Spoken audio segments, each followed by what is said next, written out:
साल तक लगातार भगवान का भजन किया है, लेकिन जब हमें एक दिन क्रोध आ गया तो समझो 1 साल की हमारी मेहनत पर पानी फिर जाएगा। कभी क्रोध नहीं करना चाहिए। क्रोध कर नाश है, क्रोध जो है नाश की जड़ बताया गया है, क्योंकि भक्ति मार्ग में लोभ विधुर रूप है। क्योंकि संत कुमारों ने क्रोध में होकर के जय और विजय को श्राप दे दिया था। कैसा श्राप? जो राक्षस योनि में जाकर के 3 बार जन्म लेंगे।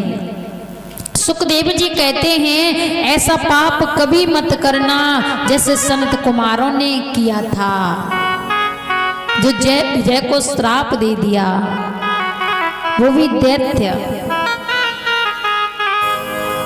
दैत्य योनि का।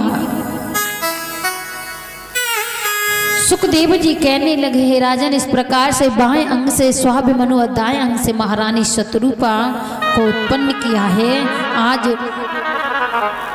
उनके हाथों में पृथ्वी सौंप करके वारे भगवान जी चले गए। इधर में मनु महाराज के 2 पुत्र थे, प्रियोव्रत और उत्तानपाद।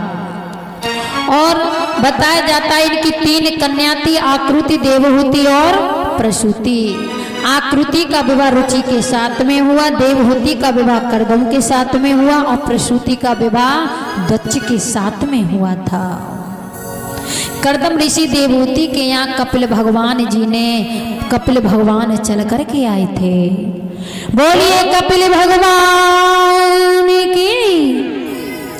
जब कपिल भगवान चल कर के आए तो कपिल भगवान ने अपनी माता देवहूति को नाना प्रकार के सत्संग किया है, नाना प्रकार से उन्हें समझाया और भक्ति मार्ग के तरफ लेकर के जाते हैं, ज्ञान देते हैं। काम्याना कर्मणा नाशाय संन्यासम काव्य विदो। कपिल भगवान ने कहा ईश्वर के लिए जो जिए वही सन्यासी बताया गया है। क्या बताया गया है? सन्यासी कौन है? जो ईश्वर के लिए जिए वही सन्यासी बताया गया है। क्योंकि जग में सच्चा सुख कहां पर है, सच्चा आनंद कहां पर है?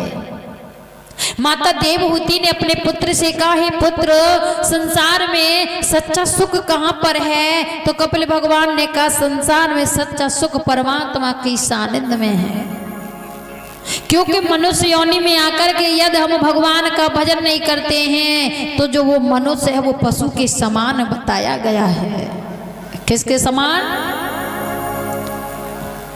पशु के समान बताया गया है वो मनुष्य जो भगवान का भजन नहीं करता है। क्योंकि पशु का काम क्या है?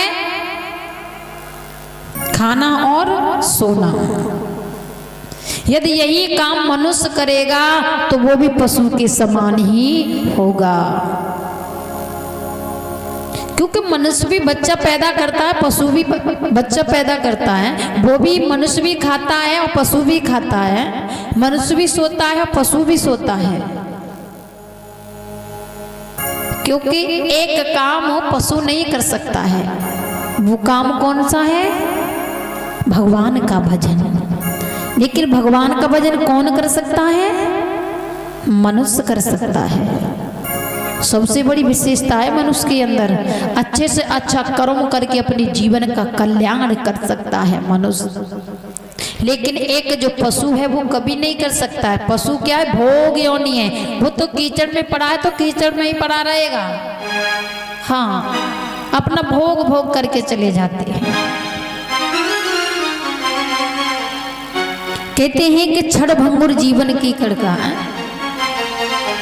ये जो जीवन है क्षणभंगुर का, क्या पता किस समय हमारा बुलावा आ जाए। इसलिए हमें देर नहीं करनी चाहिए, हर समय तैयार रहना चाहिए परमात्मा के भजन के लिए।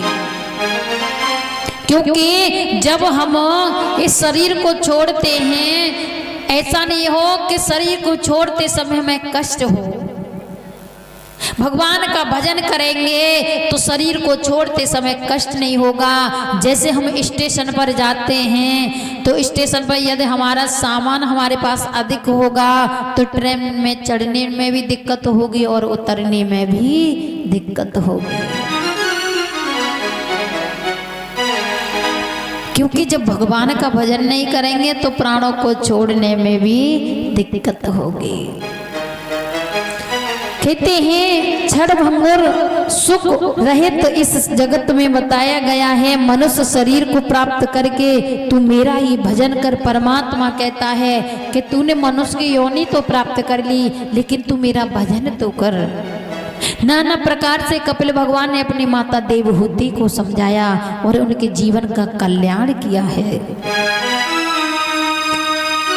सुखदेव जी कहने लगे, हे राजन, आगे चलकर के दक्ष प्रजापति के यहाँ जो देवी प्रसूति थी, उनकी पत्नी देवी प्रसूति के यहाँ 16 कन्याएं हुई।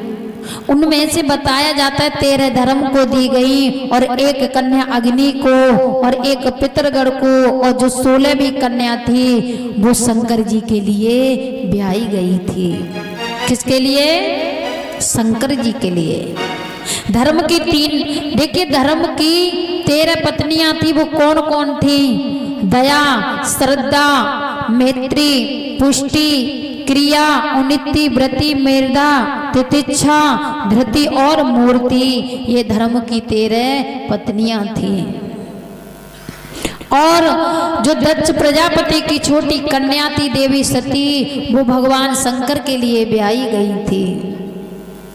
सुखदेव जी कहने लगे, हे राजन, आगे चल करके देवी सती भगवान शंकर के साथ में बड़े ही आनंद से कैलाश पर्वत पर रहती हैं। लेकिन एक बार क्या हुआ? एक बार त्रेता जुग माही शंभु गए कुवज ऋष पाही।